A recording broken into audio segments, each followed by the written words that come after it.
Hello everybody, कैसे हैं आप लोग। चलिए, तो आज हम लोग पढ़ने वाले हैं फिजिक्स के अंतर्गत डिस्टेंस और डिस्प्लेसमेंट में अंतर। डिस्टेंस क्या है, डिस्प्लेसमेंट क्या है, इसकी चर्चा हम करेंगे। साथ ही साथ पढ़ने के जस्ट उपरांत हम आपसे क्वेश्चन भी पूछेंगे जिसका जवाब देना अनिवार्य होगा। यदि आप मेरे चैनल से पढ़ रहे हैं, कुछ हासिल कर रहे हैं, तो जरूर आप कमेंट बॉक्स में क्वेश्चन का आंसर लिखना मत भूलिएगा।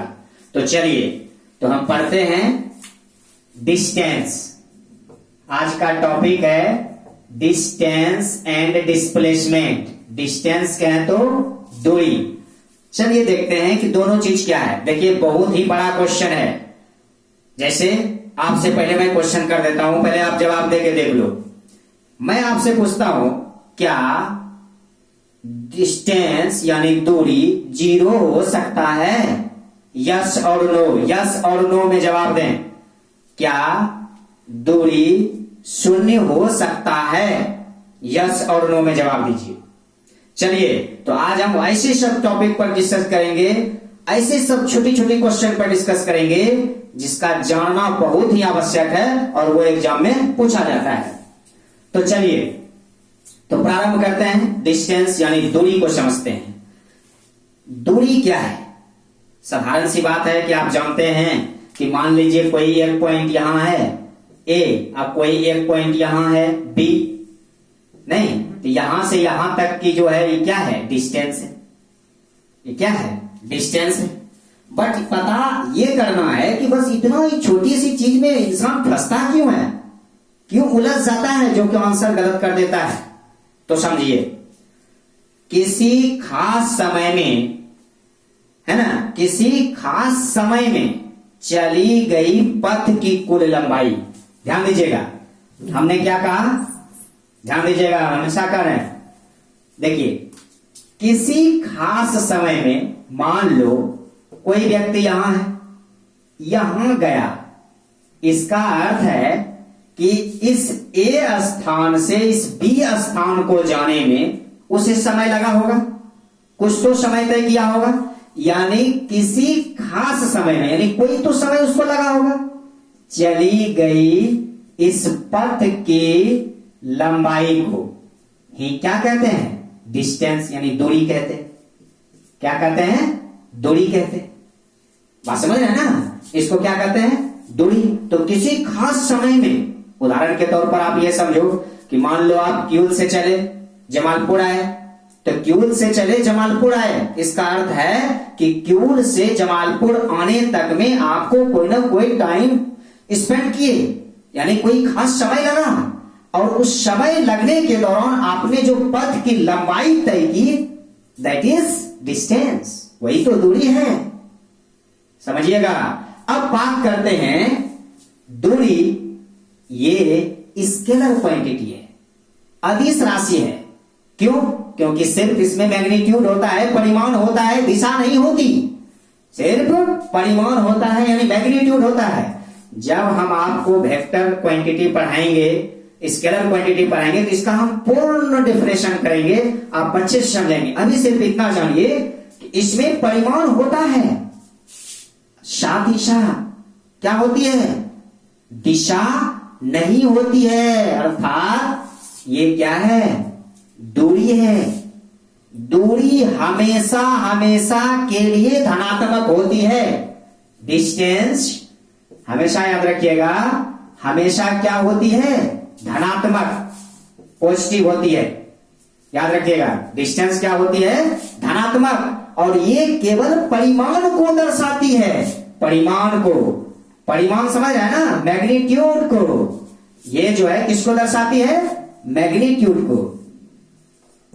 मैग्नीट्यूड को दर्शाती है, परिमाण को दर्शाती है, डायरेक्शन को दर्शाती नहीं है। इसी वजह से यह है क्या? स्केलर क्वांटिटी है। स्केलर क्वांटिटी है ना, स्केलर क्वांटिटी, जिसको आप बोलते हो अदिश राशि। क्या है ये? क्या है? अदिश राशि है दूरी। दूरी का मान क्या 0 हो सकता है? आप बताइए। 0 नहीं हो सकता। शून्य नहीं हो सकता। इसका अर्थ क्या है? अब आप सोचो, कोई व्यक्ति यहां पर है, अब यहां से यदि वह पथ की लंबाई कुछ समय में 2 सेकेंड, 3 सेकेंड, 4 सेकेंड, 5 सेकेंड में क्या करेगा? तय करेगा। कुछ तो लंबाई तय की होगी उन्होंने, 0.1, 0.9, 0.1 मीटर या सीएम या फिर माइक्रोमीटर, कुछ तो उन्होंने दूरी तय की, सॉरी कुछ तो उन्होंने ये पथ की लंबाई यानी यहां से यहां तक जो आया, ए से बी तक जो टाइम उन्होंने स्पेंड किया, मान लो 0.9 सेकेंड उन्होंने क्या किया? स्पेंड किया, तभी तो यहां से यहां तक की लंबाई चली ना। तो पथ की लंबाई होना एकदम तय है। यदि आप कहते हो कि दूरी 0 हो सकता है तो आप तो गलत हो गए। दूरी तो कभी जिंदगी में 0 हो नहीं सकता। बात समझे? डिस्प्लेसमेंट समझे? यह स्केलर राशि है, अदिश राशि है, यह सदैव धनात्मक होती है, यह केवल परिमाण को शो करती है, परिमाण को व्यक्त करती है। इसका मान शून्य नहीं हो सकता। जैसे मान लो कि ये कोई ए पॉइंट है, यहां से कोई बच्चे इस तरह के पथ पर चला, यहां आया। अब बताओ, ए यहां पर बी स्टेशन, सी यहां पर डी स्टेशन, यहां पर ई स्टेशन, यहां पर एफ, यहां पर जी, यहां पर एच, यहां पर आई और यहां पर जे। अब हम आपसे कह रहे हैं कि टोटल डिस्टेंस क्या है, तो आप क्या कहोगे कि जैसे जैसे जैसे चलते चले नहीं, अशब्द को जोड़ते चले तो हम उसको डिस्टेंस कहेंगे। अर्थात distance is equal to A B C D E F G H I J. ये क्या हो गया? डिस्टेंस हो गया। यानी शब्द की जो पथ की लंबाई है वो पूरा का पूरा क्या कहलाएगा? डिस्टेंस कहलाएगा। प्यारे बच्चों, समझ में आया? यस और नो समझ में आया? चलिए आगे बढ़ते हैं। अब आप देखो, डिस्टेंस समझ गए, अब डिस्प्लेसमेंट समझो। डिस्प्लेसमेंट अर्थात विस्थापन, अर्थात विस्थापन। देखो विस्थापन क्या है? सीधा सी बात में समझो कि विस्थापन होता है न्यूनतम दूरी। सबसे पहला इसका की पॉइंट याद रखो, न्यूनतम दूरी। न्यूनतम दूरी, न्यूनतम दूरी क्या है? विस्थापन है। अभी आपको सब समझाएंगे कि न्यूनतम दूरी क्या है, विस्थापन है। अभी यही समझिए। विस्थापन यदि निकालने के लिए कहीं पूछ दे, कहीं एग्जाम में, तो आप सीधा सीधा क्या कीजिए? प्रारंभिक बिंदु को अंतिम बिंदु से मिला दीजिए। समझे? विस्थापन निकालने के लिए मान लिया जाए, सपोज कीजिए आप कि कोई ये ए पॉइंट है और कोई ये बी पॉइंट है। क्लियर है? और ये है आपका पटना। समझ रहे हैं? ये है आपका पटना। अब जाना कहां है भाई? जाना है इलाहाबाद। अब आप सोचो, ये तुम पटना से इलाहाबाद जा रहे हो। अब एक रूट तो आपको प्राप्त है कि पटना से मुगल सराय जाओगे, मुगल सराय से इलाहाबाद चले जाओगे, है ना? पटना से मुगल सराय जाओगे यहां पर, और यहां से फिर यहां चले आओगे। एक रूट है कि मुगल सराय से ये बनारस जाओगे, बनारस से फिर कानपुर जाओगे और फिर यहां से यहां जाओगे। इस तरह से तुम चल गए, मान लो इस तरह तुम चले गए यहां से यहां तक। अब आपसे क्वेश्चन है कि बताओ, मान लो कि ये 25 किलोमीटर का डिस्टेंस था और ये 30 किलोमीटर का डिस्टेंस था और ये 50 किलोमीटर का डिस्टेंस था। अब आपसे पूछ रहा है कि दूरी क्या है और विस्थापन क्या है। समझे? यहां से यहां तक मान लो ओवरऑल जो है ओवरऑल 40 किलोमीटर का डिस्टेंस था। अब आपसे क्वेश्चन है कि भाई प्रारंभिक बिंदु है यहां पटना, अंतिम बिंदु है इलाहाबाद। अब आप सोचने की ये बात है कि हमने कहा कि विस्थापन निकालने के लिए प्रारंभिक बिंदु से अंतिम बिंदु को मिला दो। तो प्रारंभिक बिंदु यहां, अंतिम बिंदु यहां, इसको आपने क्या किया, मिला दिया। नहीं, और जब मिला दिया तो यहां से यहां तक 40 किलोमीटर इसका डिस्प्लेसमेंट होगा, और इसका दूरी क्या हो जाएगा, आप देख लो, डिस्टेंस है ना, डिस्टेंस क्या हो जाएगा, तो 25 और 30, 55 और 55 और 50, 105 किलोमीटर। अब आप ये देखो, दोनों में अंतर नहीं समझे, कोई बात नहीं, फिर से समझिए।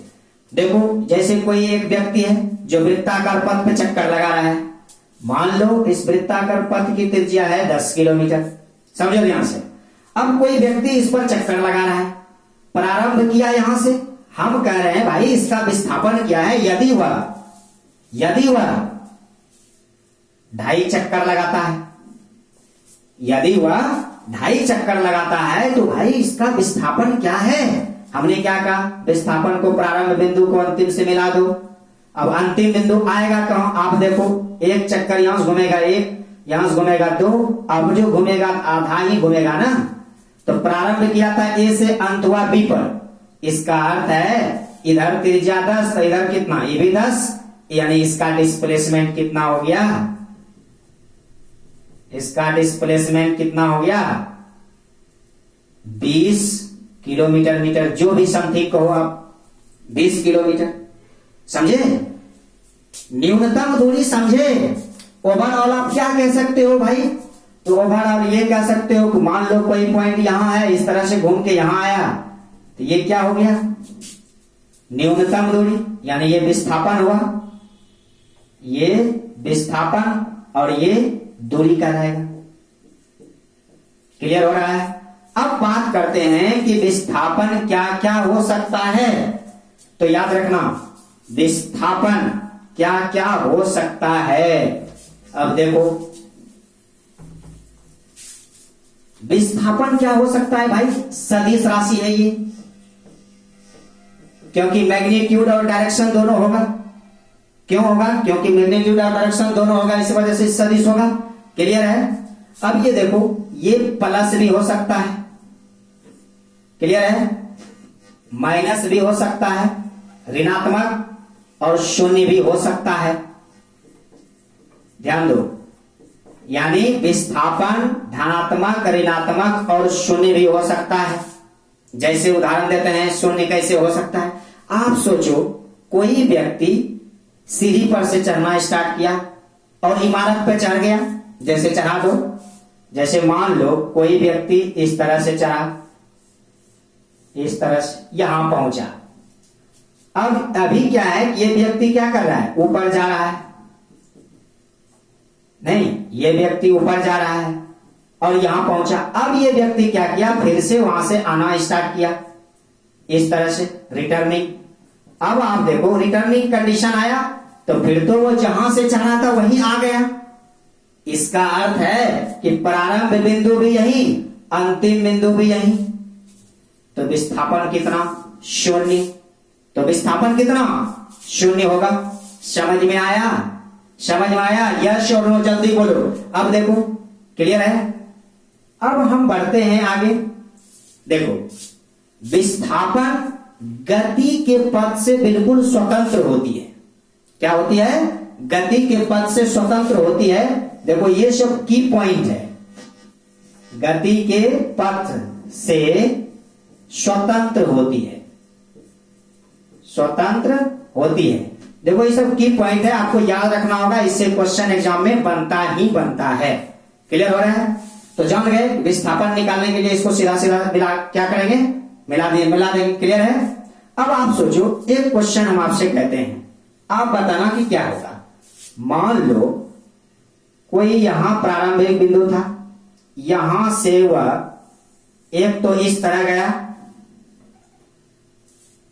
है ना, इस तरह गया एक। अब ये बताओ, ये हो गया ए और ये हो गया मान लो बी। अब बीच में जो है वो यहां देखो, ये स्टेशन होगा पी और ये स्टेशन होगा क्यू, ये आर, ये एस, ये टी और ये यू। अब आपसे क्वेश्चन है कि बताओ, डिस्प्लेसमेंट यानी विस्थापन क्या है और डिस्टेंस क्या है।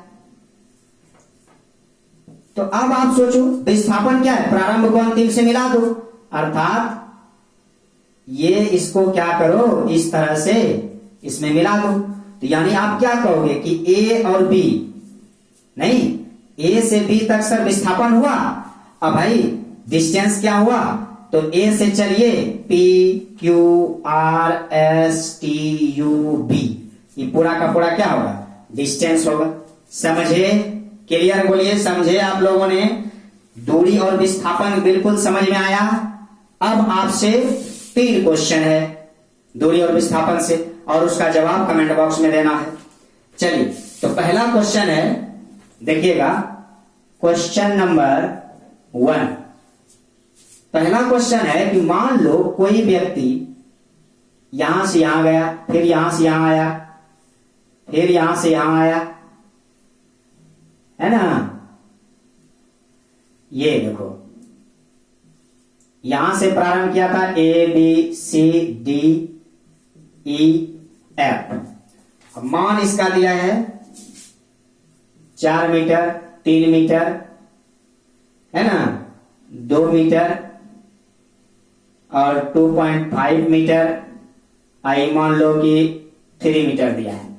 ठीक है, अब आपसे क्वेश्चन है कि बताओ कि विस्थापन और दूरी क्या है, इसका दूरी क्या है और विस्थापन क्या है।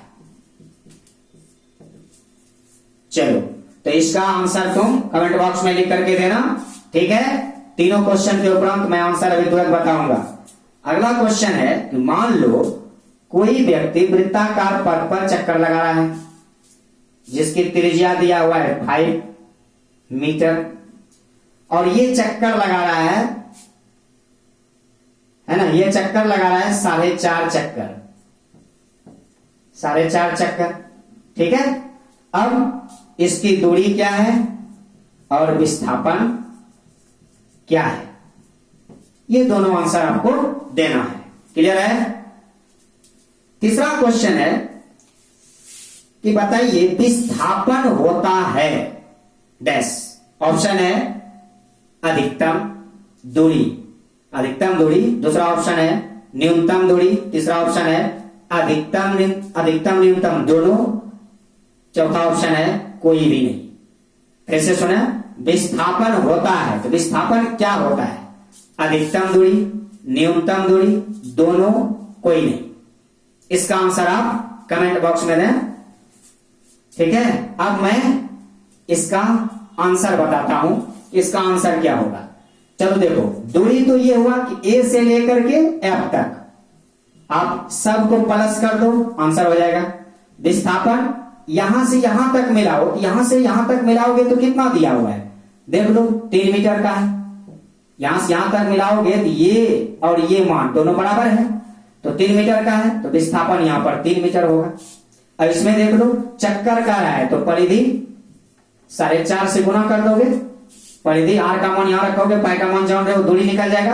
अब विस्थापन प्रारंभ बिंदु को अंतिम से मिलाओगे तो 5 5 10 मीटर होगा। और तीसरा क्वेश्चन का आंसर है विस्थापन होता है, अभी तुरंत हम तुमको बताए हैं विस्थापन होता है न्यूनतम दूरी, अर्थात न्यूनतम दूरी को ही विस्थापन कहते हैं। तो चलिए यहीं पर क्लास एंड करते हैं। खुश रहिए, मुस्कुराते रहिए, घर पर रहिए, सुरक्षित रहिए, सबको सुरक्षित रखिए। धन्यवाद। जय हिंद, जय भारत।